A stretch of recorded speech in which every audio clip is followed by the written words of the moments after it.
Welcome to this regularly scheduled meeting of the Okemos Board of Education. Secretary Doxey, could you call to order, please? Yes, Tom Buffett, I am here. Jason Burns, Katie Kavanaugh. Andrew Phelps, Here. Lainey Schroeder. Here. Jillian Wynn. Here. And Thank you. There will be two opportunities for public comment. The instructions there are printed on the agenda and also available on Board Book. But our first order of business is to adjourn to executive session. Can I have a motion, please? I move the board adjourn to executive session pursuant to Section 8, Parent H of the Open Meetings Act for the purpose of reviewing attorney-client privilege communication. I have moved by Trustee Phelps, supported by Trustee Kavanaugh. It says we'll call a roll call vote. Tom Buffett, Yes. Jason Burns is absent, Katie Kavanaugh. Yes. Andrew Phelps, Yes. Lainey Schroeder, Yes. Jillian Wynn, Yes. and I am a yes. 6, with one absent, and we will adjourn to executive session. Okay, welcome back to the meeting of the Okemos Board of Education. We have reconvened from closed session. Secretary Doxey, could you call the roll, please? Yes, Tom Buffett, Here. Jason Burns, Here. Katie Kavanaugh. Here. Andrew Phelps. Here. Lainey Schroeder, Here. Jillian Wynn, Here. and I am here. Thank you.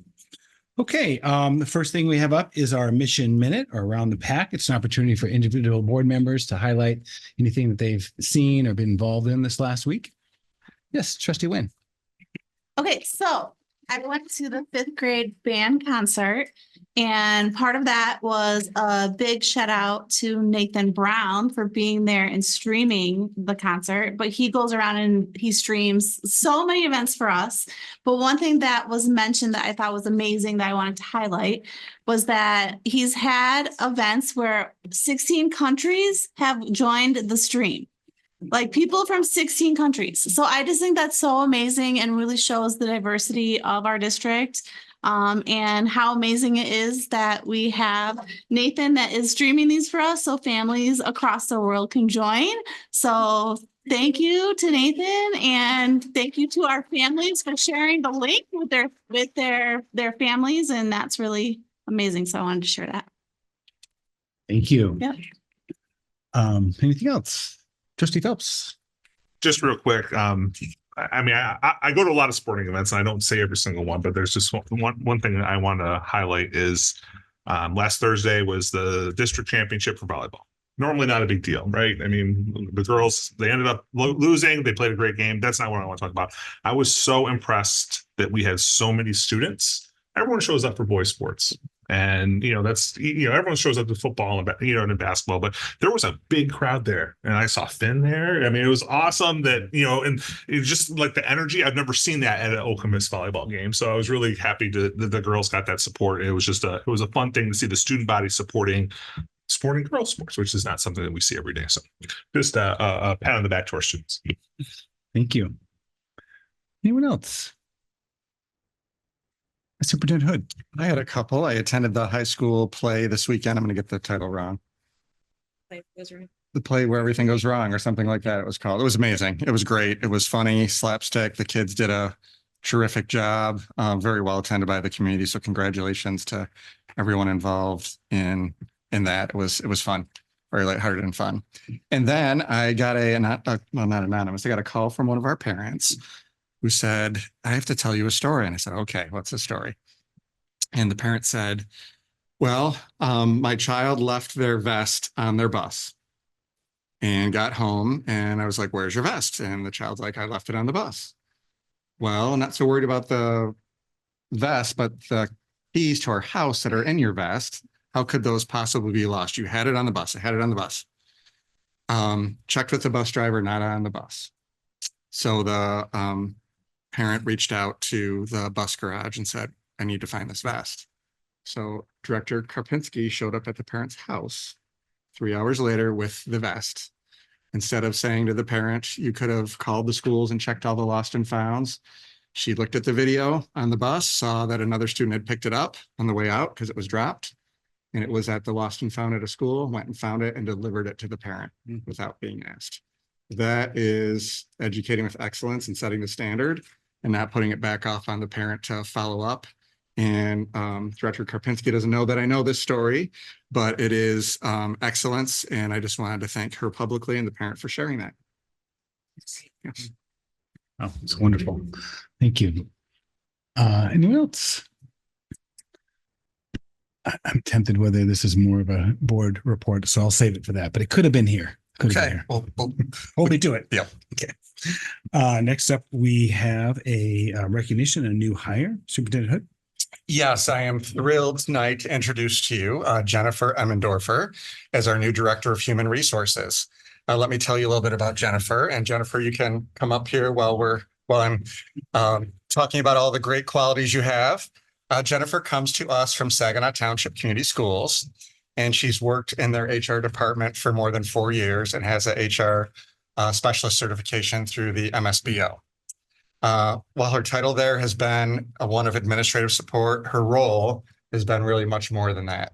In us checking into her references, they really talked about her ability to systems think, to streamline and modernize the department, to lead from wherever she's at in terms of the department's needs. Her former superintendent talked to us about upgrading processes and procedures to bring the department into the 21st century. Some of these may be themes you've heard us talk about at the board table. Leading recruitment efforts and onboarding processes for certified, licensed, and non-certified staff. An agency administrator and security officer for managing fingerprints and reviewing compliance to state and federal law. Maintaining HR databases and preparing state reports. Develop and disseminating HR communications, and working with the district leadership team for planning and process improvements district-wide.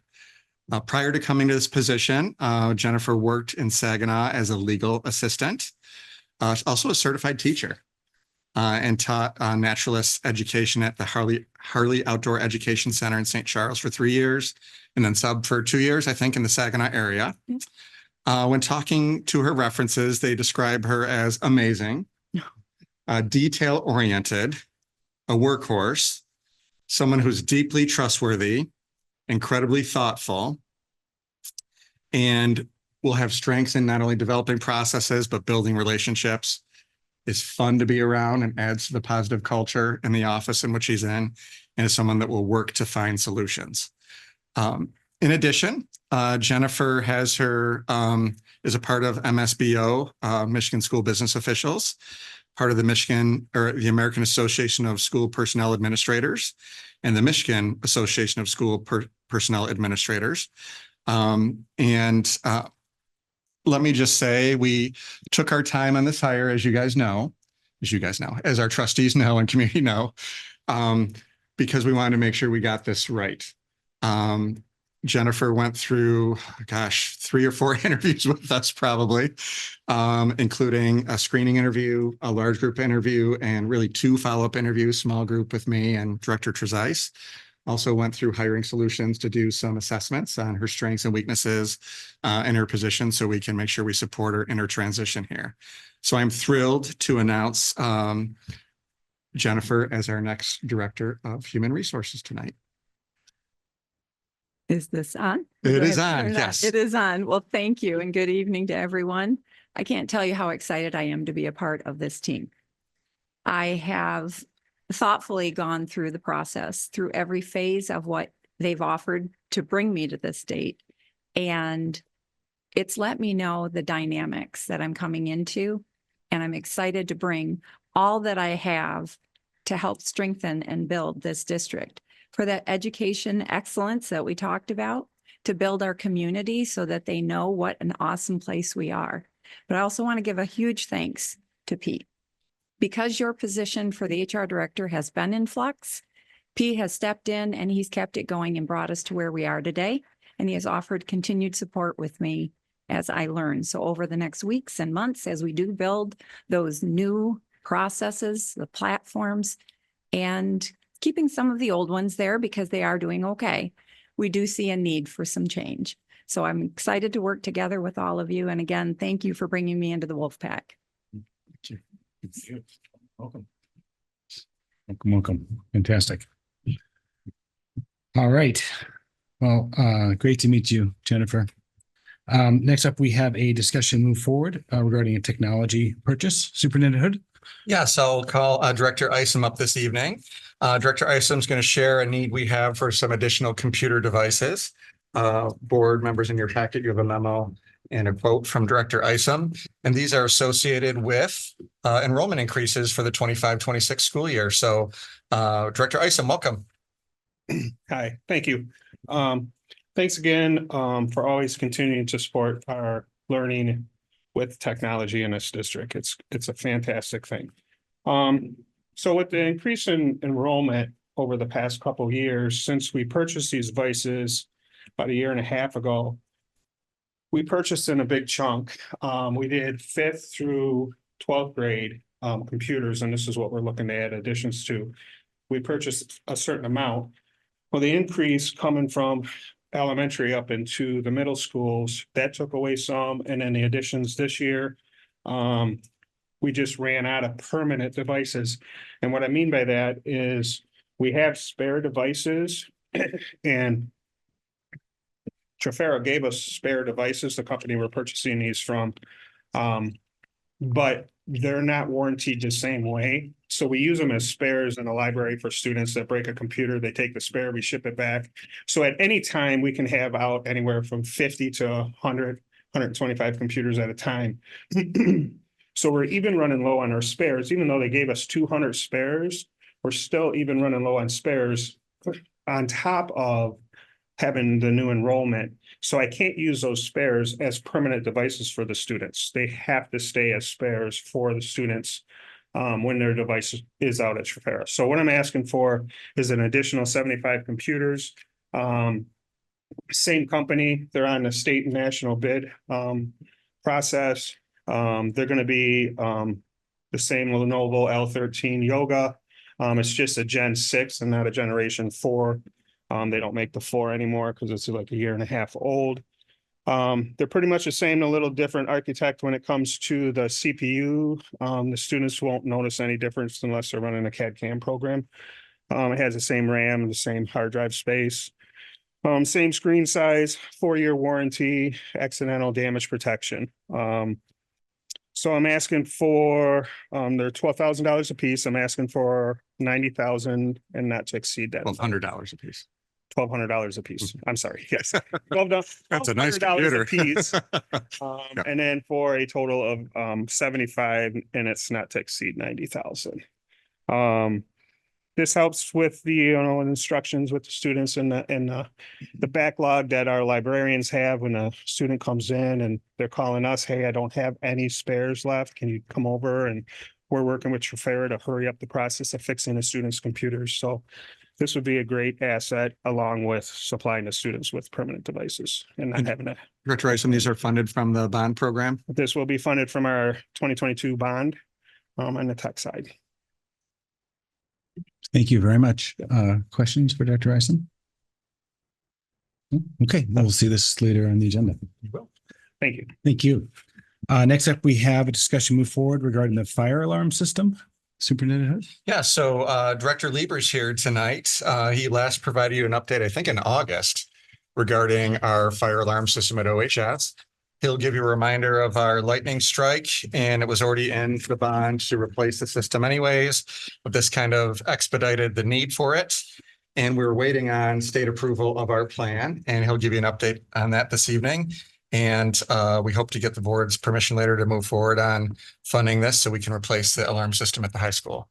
So Director Lieber, I'll turn that over to you and I'll bring up the presentation behind you in just 1 second once I get it. Once I find it. There we go. There it is. Did I share my screen? Nope, I didn't share my screen. Sorry. Share. All right, here comes Nathan probably. Yep.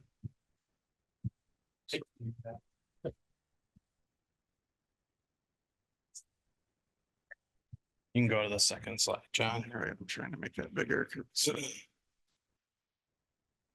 All right. All right, as you remember, lightning strike literally destroyed parts of the system back in the spring. Many components in the system were already failing. This is just a bunch of bullet points of where we're at and what's been going on. Many parts are no longer available. So essentially the system's not repairable. The state requirements make retrofitting extremely difficult. And when you're dealing with a system that's as old as the one we have, it's pretty much impossible. The average lifespan of one of these systems is 15 years. Ours is 30 plus. The state is requiring us to be in fire watch while this new system is being installed. That will likely run through the end of the summer when we complete this project. This was identified in the 2022 bond scope initially, so this is an allowable expense. And the work we are planning to be completed on by the end of summer 2026. The hope is we're done with plenty of time to spare in case there's any issues. Before we go completely to the last slide. So it's important to remember, this is under the purview of the state. This is not a local thing. So in order to do a fire system, when you have a situation like we had, state fire marshal comes in, he kind of dictates the course of action that we have to take. They allowed us to do fire watch, but a condition of that was we had to move very, very quickly to get the process going, because he knows what we learned, which is takes months to get the plans in order, takes months to get the state to approve it, then it takes months to get all the devices in. They won't start work until they have all the devices, because if they can't get all the specified devices, they have to change the plans to the devices they can get. So time is of the essence with this project. The fire watch is costing $5,600 per week. That is so we can keep the building open from 6 a.m. to 10 p.m. all 7 days, especially in the winter. You have basketball, you have practices, you have things going on all the time. Insurance is completely covering that cost. The new system installation is $360,000, $70,000 will be covered by insurance, $290,000 will either be covered by the bond program or the sinking fund. Any questions? Questions for Director Weaver? Trustee Kavanaugh. Did you mention a date? Did I miss that?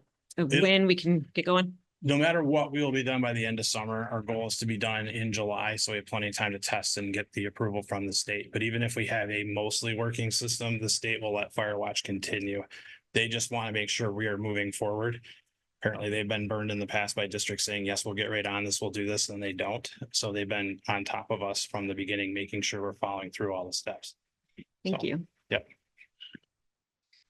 I just had a question about Boynton Fire Safety. So they are our contractor. They're the ones that do all our work for us. They know our system. And when the fire marshal came in, he made it very specific and evident that we needed to move very quickly. So there was no bidding process. This was an emergency declaration because we knew, because he told us and all the contractors told us, if you don't get started right now, there's a real chance you will not be done by the end of the summer.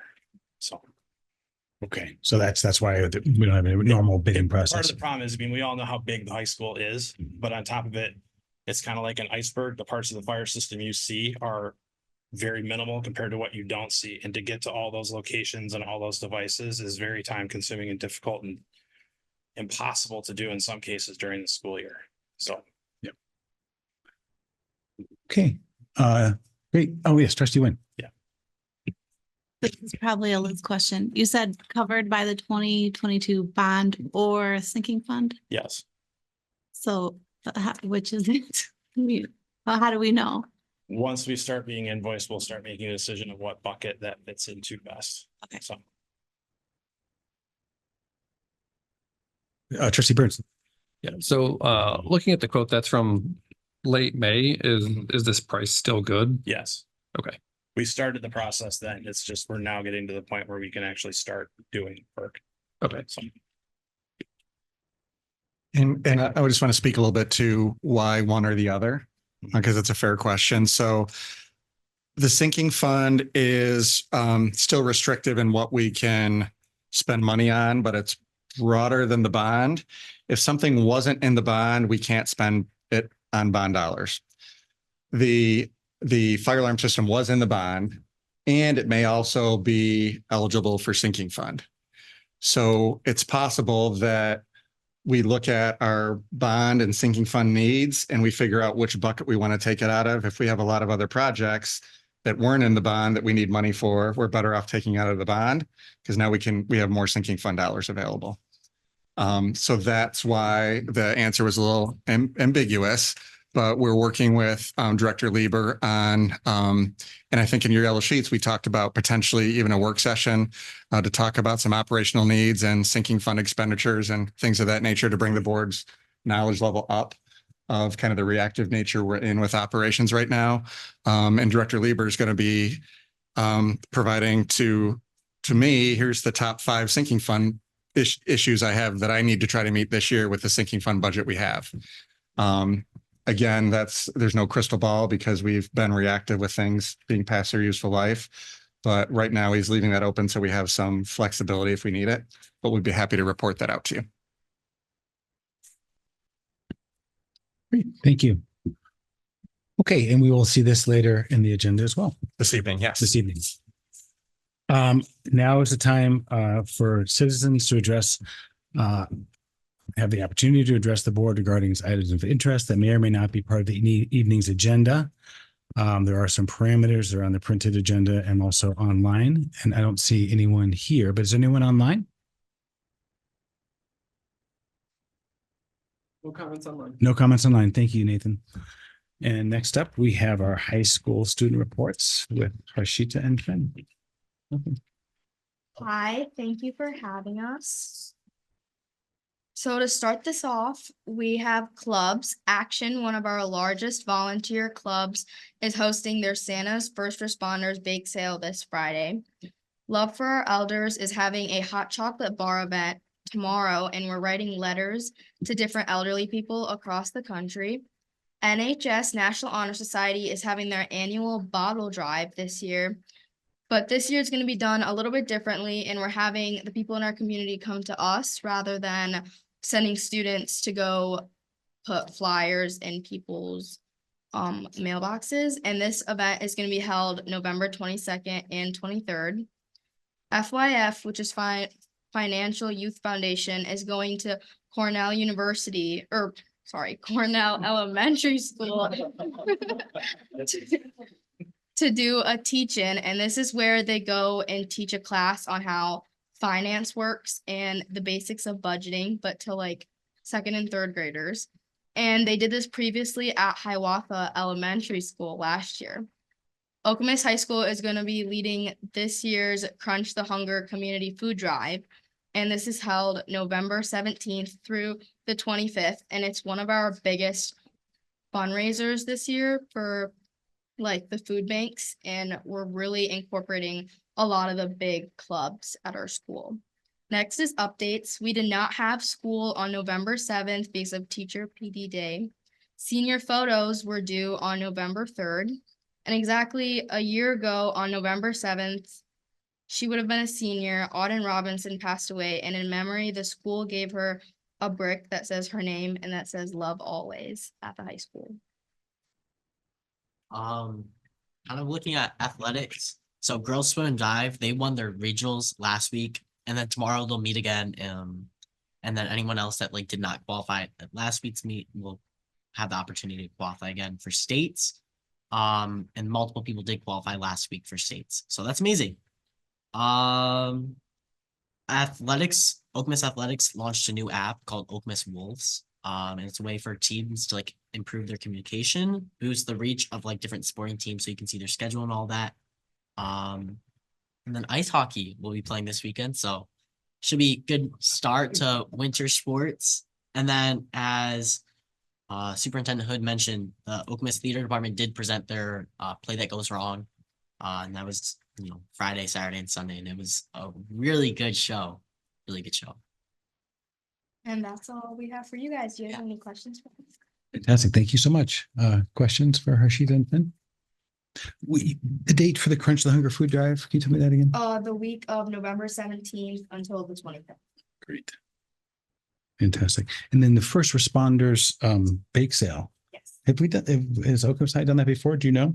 Yes. Last year, I believe, was their first year, and that's working with Mr. Mankins. Yes. Fantastic. Great community partner. Thank you. Trustee Kavanaugh. Okay, can I ask you guys your opinions on something? We had briefly talked about last week, and we've talked about it before, about moving up high school finals exams to before break. I'm just curious, do you guys have personal opinions? I think that we need to hear student voices. I really agree with that. I think a lot of our teachers have really talked about how they're a bit confused why the district doesn't do that, just because you go on a 2-week break and you dump your brains out.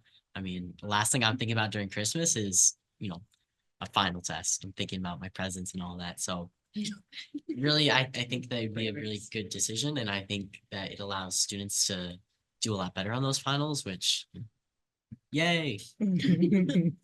I agree, but also disagree with what Finn said. I think that it should be, or I like how we do it right now at least, because teachers usually teach up to the last week. Like currently how it's been going is we have winter break and then 1 full week before finals week starts. And so teachers usually end all their units and give out like study guides to prep for the exam. And usually students take the 2 weeks, because if we are learning content while in school, then it's really hard to review previous content, especially while you're getting homework. So I just think it's easier, but I completely agree with what Finn said. Thank you. Thank you. Do you have any questions for us? No. No. Okay. All right. Well, thank you so much. You're welcome to stay or to go, but really appreciate the update from OHS. Yeah. Thank you. Thank you both so much. Thank you. Okay, next up, we have superintendent reports and requests. Superintendent Hood. Thank you, President Buffett, and good evening, trustees again, and members of the Okemos community. A few things tonight, not a real long report, but a few things. I wanted to echo the thanks to Interim Director Trezise. When Peter first came to fill in as our HR director, I think I asked him for 4 to 6 weeks, and it's turned into 9 months. So, Peter, thank you for your commitment to the district, your hard work, your willingness to be at the board meetings and negotiations, and what we've asked for, you delivered on. And it has been a continuation of your care for the Okemos schools that you've had for decades. So we know you're committed to the township and the Okemos schools, and that showed up in how you came to do the work, and we thank you. Yes.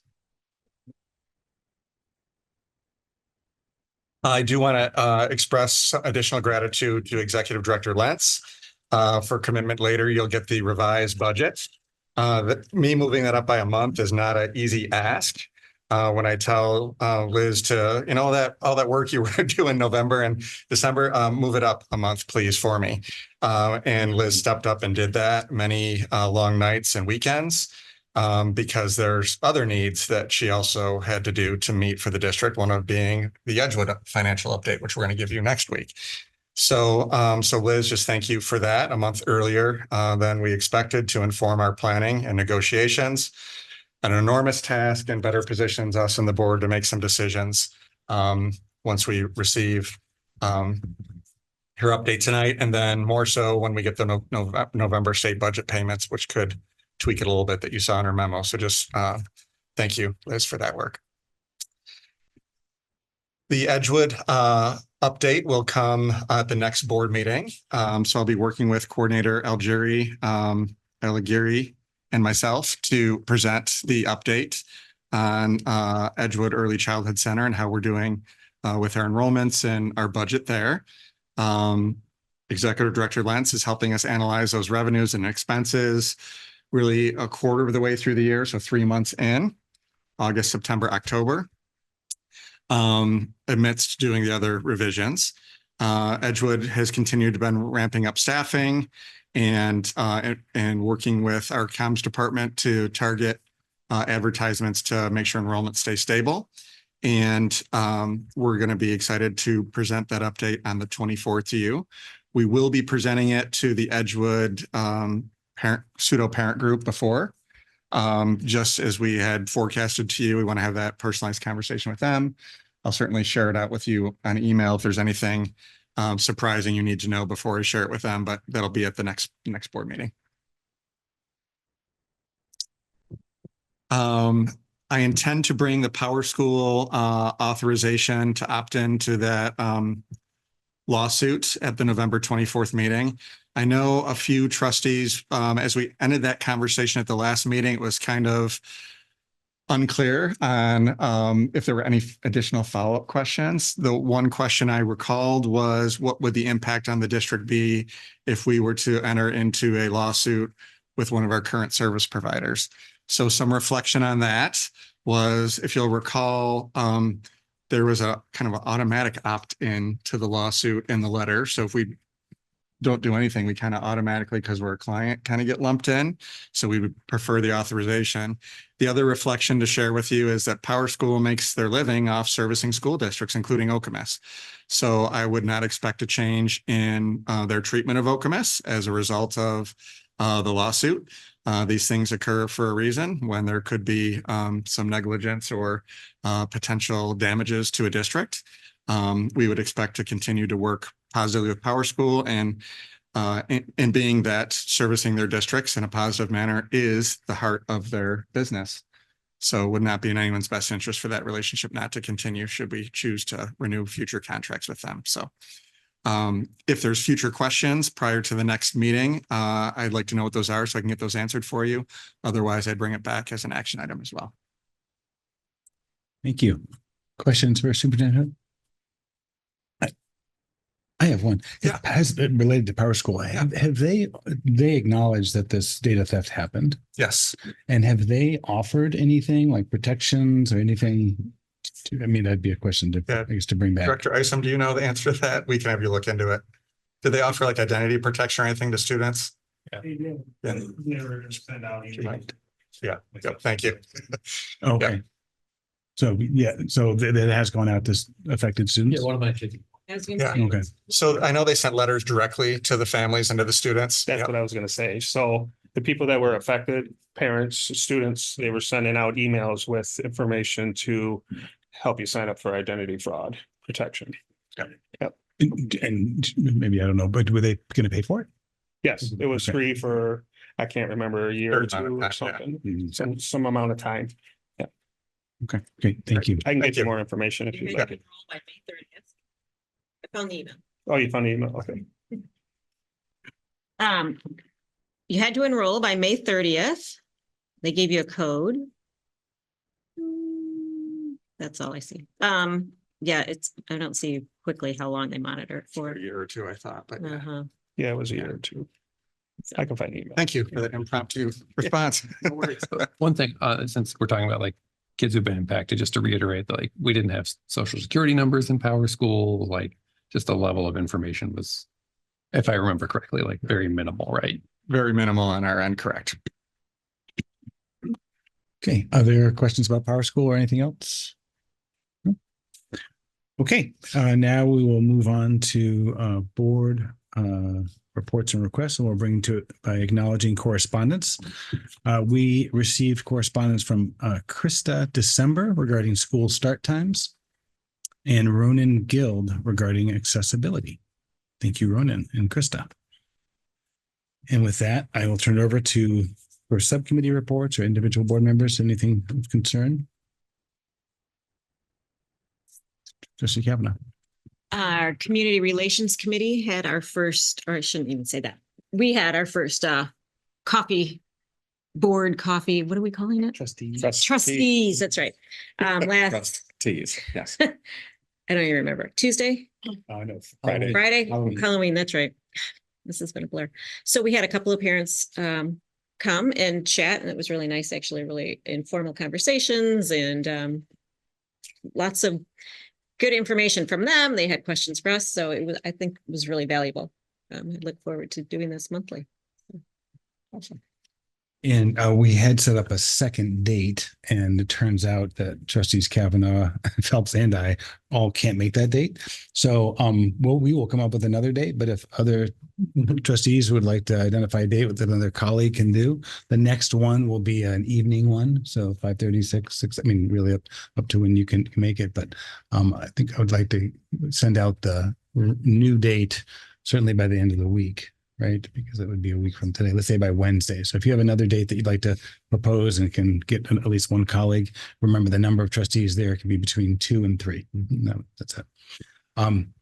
my glow for the district actually related to that. And the two parents who came were recently joined the district with their kids, and both had students in special education, and both were just full of praise by the contrast between the districts they came from, which will go unnamed, and Okemos. They just really like that was just such a point of pride for our district. So Awesome. anyway, Thank you for sharing. Trustee Phelps, do you want to add anything? No, it was just the casual nature of the conversation. You can really kind of get to know somebody and get to know their issues. It was, I thought, really valuable and a great conversation to have, between them.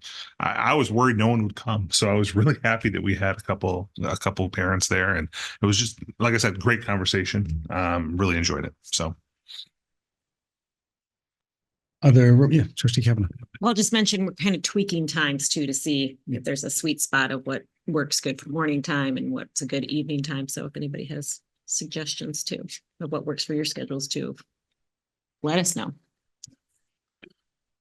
So yeah, just to sum that up, we will create another date that we can make it. But I just want to say, like, I would love if someone else wants to come, and we're already maxed out at 3. Like, but just let me know, and I won't go there. But just as a opportunity, we'll cover 2 dates, and send something out Wednesday. But if people want to, again, ideas about time, or say, hey, myself and so can do it, great. Like, the only thing we're trying to do is make sure we alternate between daytime and early evening. Yes, Trustee Shrestha. I can definitely do evening time during weekdays, but I also wanted to share through ISOA, we visited Beekman. We toured Beekman Center, and it was really, Beekman Center is where all of our special education students go, or from all the Ingham County District. And then we also have Wharton. I'm sorry, I can't remember the other building's name. Oh, Hartwood. Yes. I don't know why I thought Wharton. Beekman and Hartwood. And it's one of a kind facilities where they actually, students learn living skills. And they have like a makeup apartment street, basically what you would potentially see, what they would see in real life, and how and they do the learning, like I said, life skills. But it was built in 1960s, so it definitely needs an update, as we're talking about updates everywhere. And the Ingham County will be working on the bond. And it is like both Beekman Center and Hartwood. Sorry. Like I said, they do support all the 12 school districts, not just Lansing School District or Okemos, but all students from all 12 districts. Thank you. Trustee Phelps. Yeah, I just had a question to follow. Do you know when we're going to get more details on kind of that bond proposal, or kind of I'm interested. I understand that the facility's old, and they want to do some updates. I'm really interested in the fine print, I guess, and how that's all going to work. I have not had an update since our last superintendent's meeting, but I'll make sure I put that on the next agenda and bring back an update for trustees. Thank you. Appreciate that. Correct me if I'm wrong, Superintendent Hood is Superintendent Jason Malama. I think he's going to come and do the presentation, right? He is offering to do that. We haven't heard back yet when that might be, or what that presentation might consist of, for specifics for our taxpayers. But again, for those in the community listening, this is about a potential countywide bond to fund the construction of a new Beekman Center, which would have to be funded at the county level. And so then all the taxpayers would have to pass it across the county for that to happen. So more to come. Thank you for the update. Trustee Wayne? Yes. Just wanted to do a quick report from the policy committee.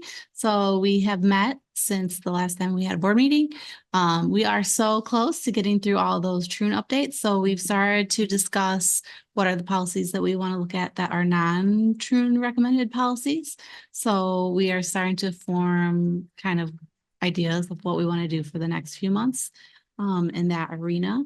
And then I did notice that in the board packet, there are policy considerations for the board. I can't remember about that.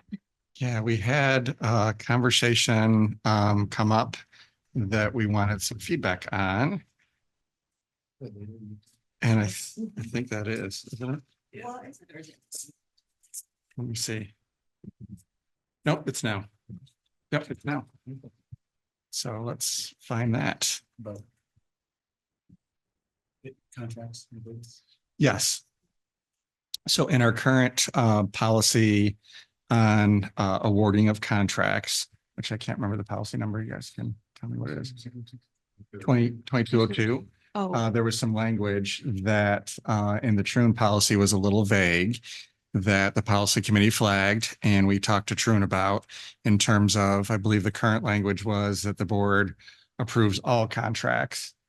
And we asked, is that really the intent of the policy where, you know, a third grade teacher enters into a contract with a local printing shop to get t-shirts made? Do you really want that type of information to come to the board? Or is this intended to be bargaining unit contracts or contracts at a certain threshold? So I believe the policy committee wanted to discuss a potential for setting that at the bid limit or greater to revise that policy to include any contract that would be at or above the same bid limit threshold and all bargaining unit contracts, because some of those can come in below that for our smaller bargaining units, but it would be an and there. And policy committee wanted discussion on that, I think. yes. Are there any pros and cons from the policy committee standpoint? I mean, just how much do we want to come before the board really? And because the threshold, bid threshold this year is, do you remember what it is? 35,000. Yeah, threshold. 30,000. So it seems just like, how much do we want to come to the board and then how long do we want it to take? Because if it has to come before the board, then, you know, there's a lot of extra time that goes into executing some of these things. So it seems like there's a reasonable point at which we would say the superintendent can take care of it. But if you're talking about like the option 1 or option 2 that's in the that's in board book, I mean, I think it's just option 1 is kind of just gives the superintendent the authority as a matter of policy. The second one kind of like leaves the policy as is or largely, but then we would just pass a resolution probably during our organizing meeting when we would give the superintendent that authority. Or we can do both. That's Oh. That's what Troon told us. We can do one or the other or both. But I think the policy committee was feeling that we should allow the superintendent to have this authority so that we don't have to have all of these things under the bid limit come to us. I mean, that makes a lot of sense to me again, and what the threshold is. You know, I don't know, I guess it's easy to say it's the annual and state bid threshold that simplifies it. Adds one less thing to our organizational meeting. So I guess I'd go with that personally, but yeah, 50 cups. Yeah, I'm with you. Option 1 seems like the best, I think, the best way to go here, in my opinion. Other trustees? So is that enough information, policy committee? Trustee Doxy? We really wanted to hear from the full board. I mean, that's why the committee brought it, so others could Thank you. share. Thank you. Thank you. So let's see, non-committee members, Trustee Tressler, Trustee Kavanaugh, do you have a leaning here?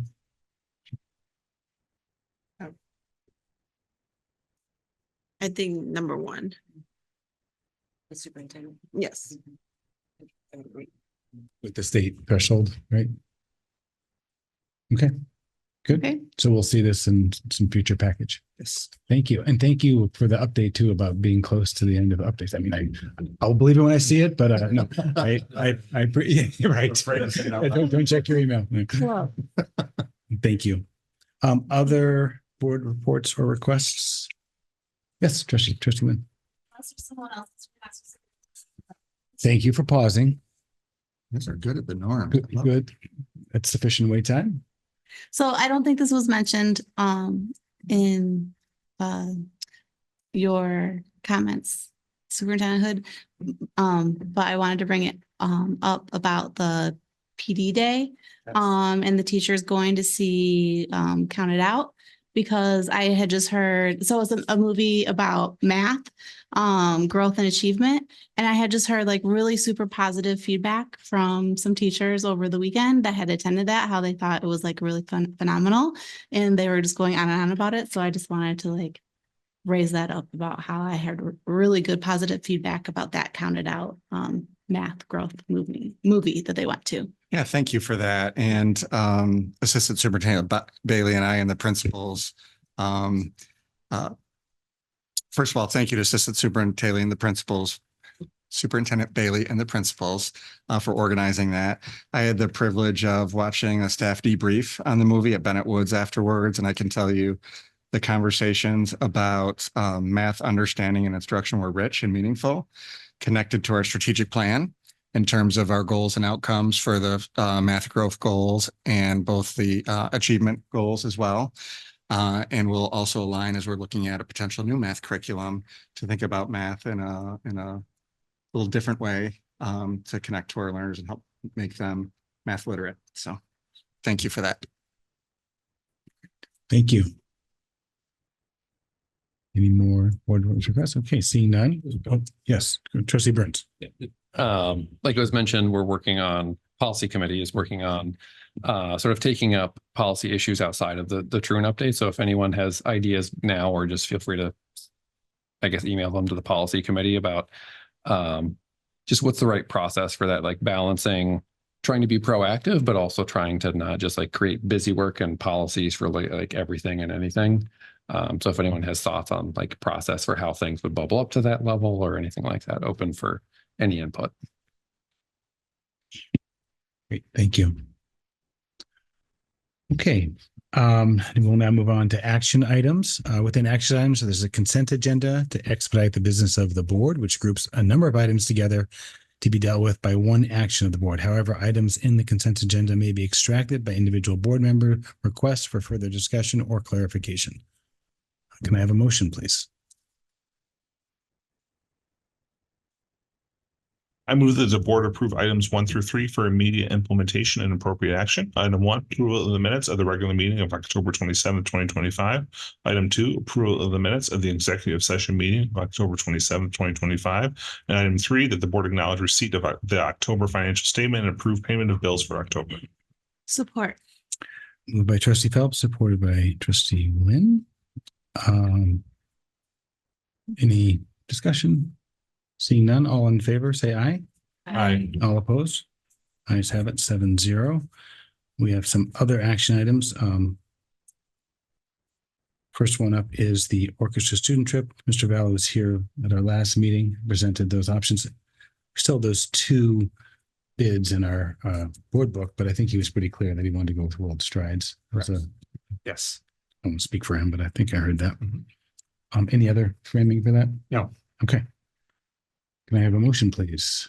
I motion that the board endorse the 8th grade orchestra student trip to Cleveland proposed for April 30th through May 1st, 2026, with the understanding that students will abide by all school policies and procedures. Support. Moved by trustee Wynn, supported by trustee Doxy. Any conversation there? Okay, all in favor, say aye. Aye. All opposed? Yes, have it 7-0. Next up, we have summer tax collection. Can I have a motion, please?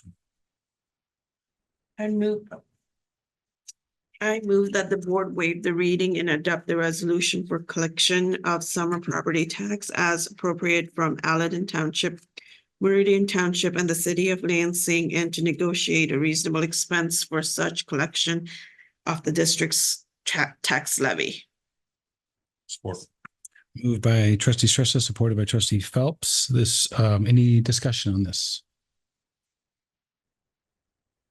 Okay, seeing none, this does require a roll call vote. Tom Buffett, I'm a yes. Jason Burns, Yeah. Katie Kavanaugh, Yes. Andrew Phillips, Yes. Laney Schroeder, Yes. Jillian Wynn, Yes. and I am a yes. 7-0. Okay. Next up, we have a motion about adequate information to proceed based on the technology purchase that we heard about earlier. Can I have a motion, please? I motion that the board waive policy 2503A requirements and take action on whether to approve the student device purchase. Moved by trustee Wynn, supported by trustee Kavanaugh. All in favor? Oh, any discussion there? Excuse me. All in favor, say aye. Aye. All opposed? Ayes have it, 7-0. Oops. That was to proceed. No. Okay, excuse me. So now we actually have to vote on the purchase that now that we waive the, gotcha. Thank you. So again, on the technology purchase, can I have a motion, please? That the board award the purchase of 75 student devices to Trifera in the amount not to exceed 90,000 to be funded through the 2022 fund. Support. Moved by trustee Kavanaugh, supported by trustee Shrestha. Again, this requires a roll call vote. Tom Buffett, Yes. Jason Burns, Yes. Katie Kavanaugh, Yes. Andrew Phillips, Yes. Laney Schroeder, Yes. and I am yes. 7. Did you say trustee Wynn? You forgot me. Sorry. Jillian. Yes. I was doing my little hatch marks. I got to 6. So I was like, yeah. Okay, so that has passed. And next up, we have another adequate information to proceed related to the fire alarm system that you heard about. Can I have a motion, please? Sure. I move that the board waive policy 2503A requirements and take action on whether to approve the OHS fire alarm system replacement project.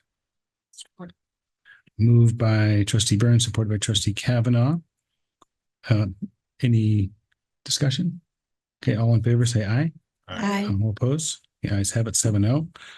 And next up, we have the actual approval of the purchase. Can I have a motion, please? Sure. I move that the board award the OHS fire alarm system replacement to Boynton Fire Safety Service in an amount not to exceed $360,000 and to be funded by the 2022 bond and an insurance reimbursement. Moved by trustee Burns, supported by trustee Kavanaugh. My only question, given what we talked about, is the potential of using sinking fund money, excuse me. Just wonder about that. If we need an amendment to it.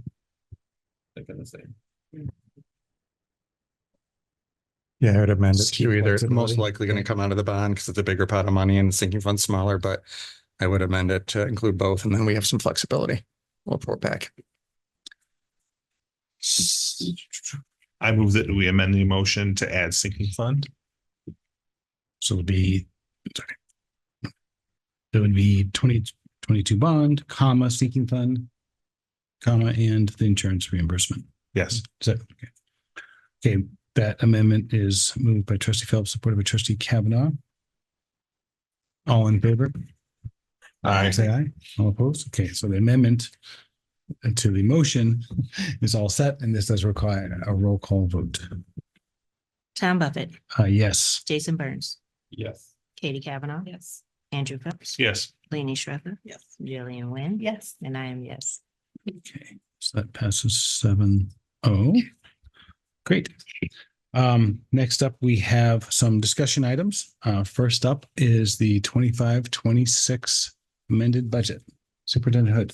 Yeah, Executive Director Lentz will provide an update for you regarding the first budget revision for the 25-26 budget. Again, Executive Director Lentz came a couple board meetings ago to give you a quick overview of the big buckets of the state budget once it passed in October. And this drills down into much greater detail to kind of let us know what our current standing is during the school year. Liz, to you. Thank you. So we, tonight, so as a last board meeting, we did some preliminary information to the board. I'll be, reiterating some of that as we go through and updating some other areas. As we move forward with the, do I have control of this? There we go. There we go. As we move forward with this budget revision, our first line item for revenue, we'll talk about revenue first, is an increase in foundation from what was budgeted. So this is what we budgeted last June, compared to what we are assuming now, our assumptions.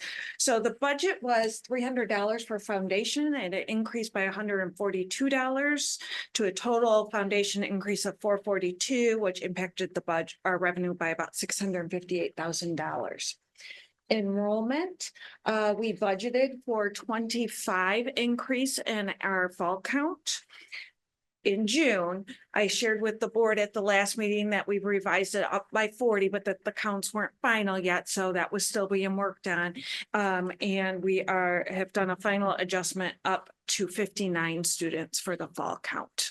That was about a $299,000 impact to the budget. We had several changes in our retirement revenue through the state of Michigan, through state aid. This line item captures a couple different sections, but we sectioned during the state budget, section 147A1 was eliminated, which was about $350,000.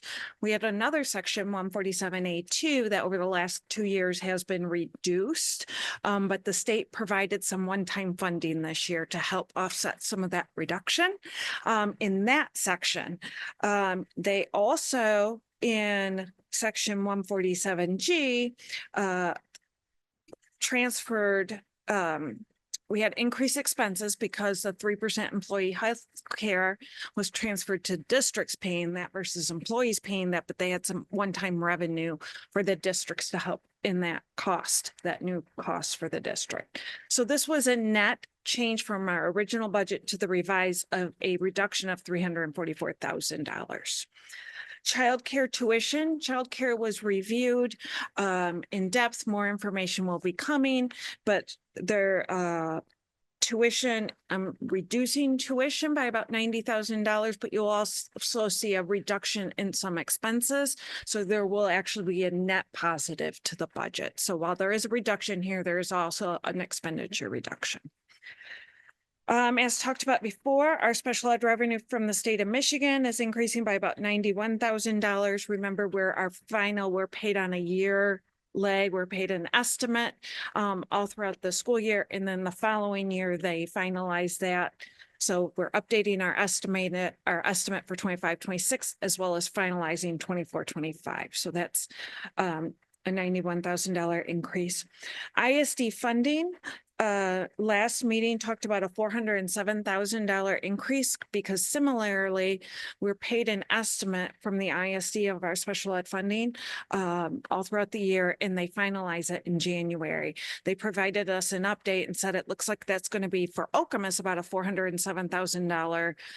It was actually more than that. I already budgeted for a variance, but that the variance was even higher than what it typically has been. So we've increased the budget by $407,000. And what I was looking at from last time I presented to now was, is that one time or could that be ongoing? And unfortunately, I don't have a good answer. This is really a mechanism to start funding from the ISD. Our January payment will be the first really good estimate.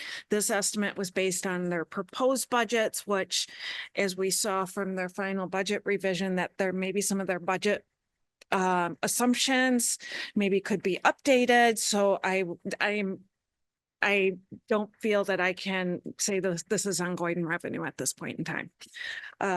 We'll know more in January, but I did increase by about $50,000 in Medicaid. There's a couple components of special ed funding, the Act 18 dollars, but also Medicaid revenue that flows through the ISD, and based on current year estimates and prior year actuals that have come in, felt we could increase that by $50,000 ongoing. We have insurance reimbursements of about 158,000, and there will be offsetting expenditures to those. These are the fire alarm system that Director Lieber talked about, which includes the fire watch that is ongoing. In addition, we've had some revenues, some reimbursement checks, I shall say, for some bus incidents. And there was a recent incident that I'm assuming we'll be getting another check just as recently as Friday. This little corner out here is quite active lately with incidents. Grants, we increased our grant revenue by $408,000. You'll see offsetting expenditures to that. This will continue to be looked at over the course of the year because we don't even know some of the grants yet for this school year. And those will be coming out. And then some other increases of interest revenue and other state aid that could increase by about $34,000 ongoing. So that's a total increase of $1,671,000, 217. Now, if we talk about expenditures, again, most of these were talked about at last meeting. Mold remediation, back up. There you go. Mold remediation at Kinawa, as Director Lieber, I believe that was presented last meeting, or 2 meetings ago. It was a $300,000 additional one-time expense. Our Mesa insurance rates, because they go from January through December, we have to estimate a half a year of what that might be. Rates came in better than our estimate, so we're saving $75,000 in the budget revision. We added staffing based on contractual class sizes or electives that students were or were not taking, and any decisions made through an IEP process on what levels of staffing or maybe additional support students need. So that was about a $205,000 additional expense to our budget. We made some adjustments for some negotiations that are already completed or steps that were provided to a group of our employees, which was about 117,000. Staff turnover, this is resignations or retirements, any funding. We do make an estimate for teacher retirements throughout the year, or I'm sorry, during original budgets. But these are staffing turnovers that have happened since then and budget to actual for those turnovers, and that was an increase to the budget of 156,000. This is that offset for childcare staff where we're saving $130,000 in expenditures. Part of this is our program, our enrichment program at Central Montessori. We converted it this year to a GSRP program. So our expenses are now, a large portion of that is part of grants now that we're receiving. So we're paying a much smaller amount in childcare general fund expenses.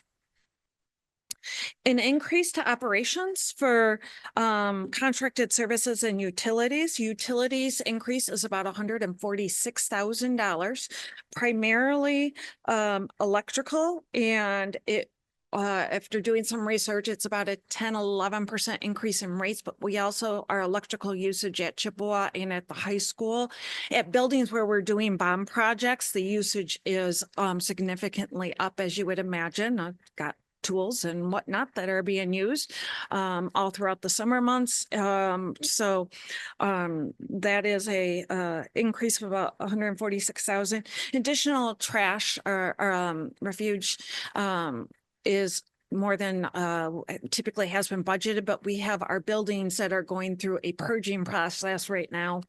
Think of Cornell, they're getting ready to be moving out of Cornell into Chippewa, and Chippewa moving to a new building in Kinawa, getting new furniture. So, and all of our elementaries will be getting new furniture. So we have some increased costs for things that we just, there is not an ability to receive funding for it through other sources. I know we are going through looking to see if we can recycle textbooks, old textbooks and things like that.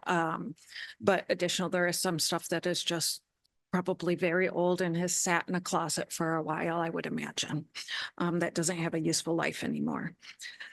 Again, increasing expenses because the insurance reimbursements, we have offsetting expenditures for those.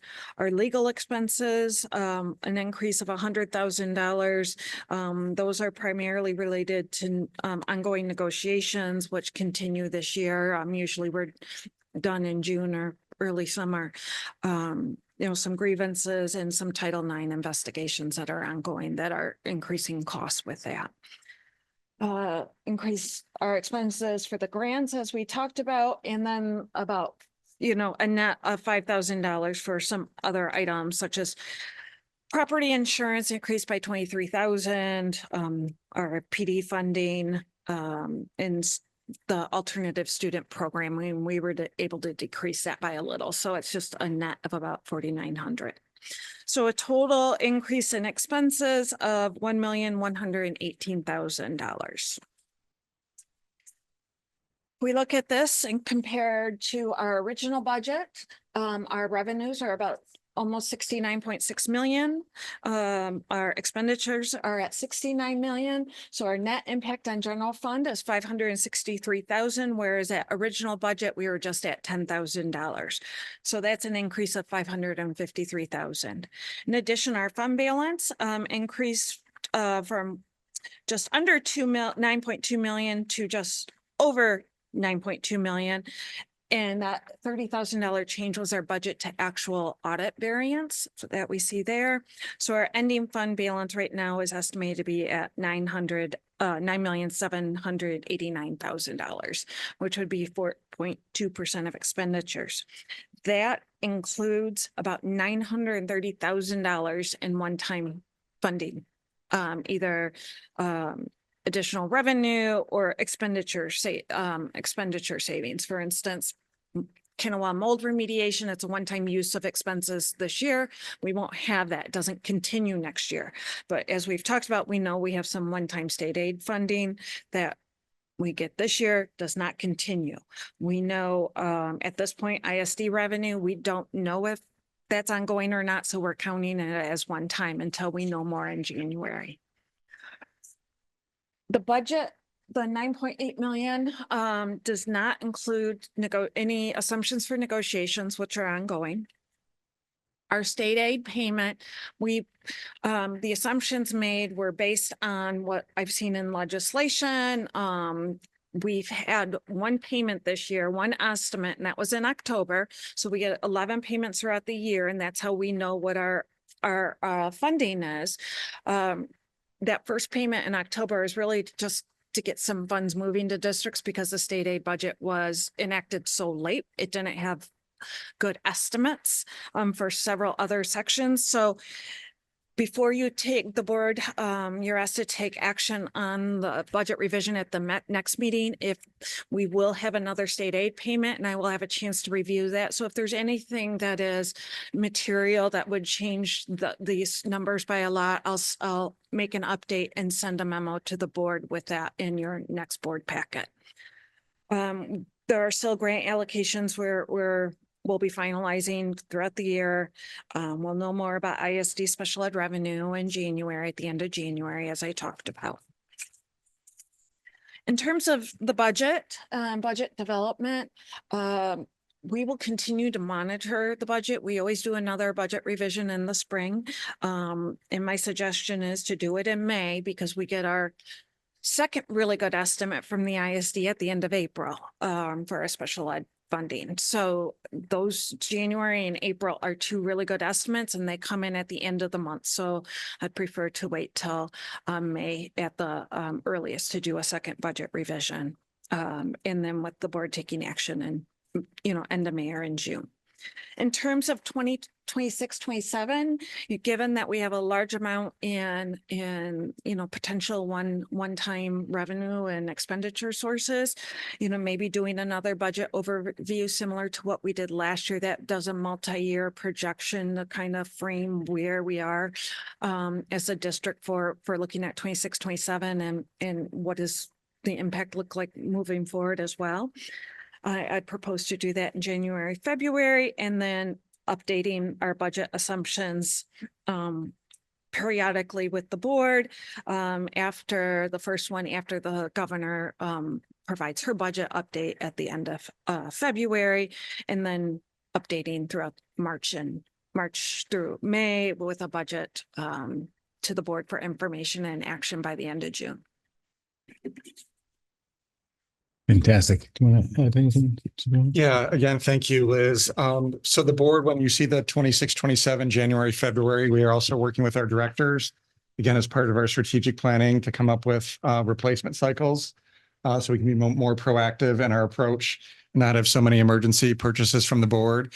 So our directors will be able to present to you what they believe they can project for the following year for some one-time expenditures that they would suggest we build in for replacements of vehicles and things they may need.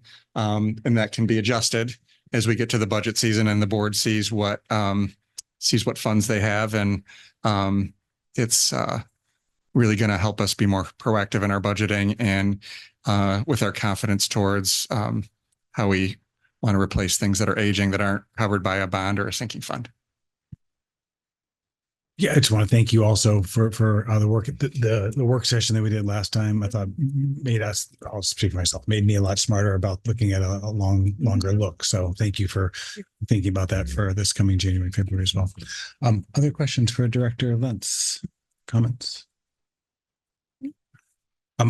Thank you so much. I there was the other budget document that was sent out, Yes. caused me to wonder why our elementary school materials budgets increased so much. And Yes. And then he reminded me of the 35J curriculum funds that Assistant Superintendent Bailey and team got together. So that was great. Yeah. So this is a shout out for the. And that's a very good point. It was a very good question, because how we have to report to the state of Michigan is by the function area. This is an elementary instruction purchase. That's how we have to do it. It's not by grant area. So it did look like there was a lot less funding going to the elementaries for supplies. Nope, we have in our budget, or a lot more. We have in our budget. We received classroom libraries under 35J grant that Assistant Superintendent Bailey worked very hard in helping our buildings get those funds. So that's what that was related to. Thank you for all that good work. Okay, and we'll see this at our November 24th meeting. Correct. Thank you. Okay, next up, we have negotiations and board representation. Mr. Hood, do you want to frame that? Yeah, so we, as a part of negotiating with bargaining units, sometimes we've had Board of Education members, most often we've had Board of Education members actually sit in when it got to the financial proposals. As superintendent, I enjoy that because it provides a added perspective at the negotiations table. And then when we, share updates or caucus, it gives just a broader lens on it.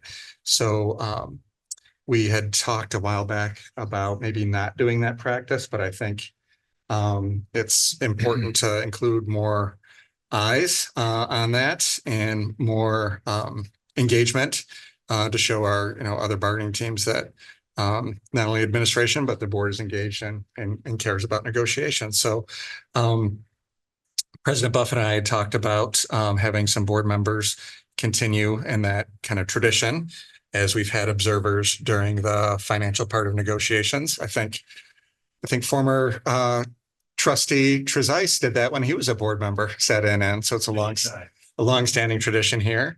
And just want to make sure we discuss that openly so the community was aware of the rationale for that. Fantastic. Great. Thank you. Any questions about that from trustees or comments?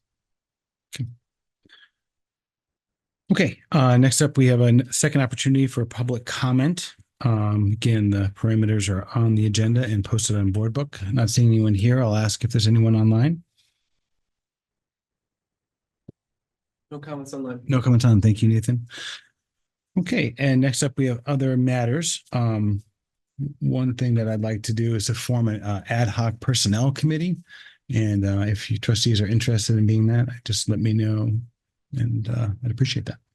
Just again, thank you. Other matters for the good of the cause?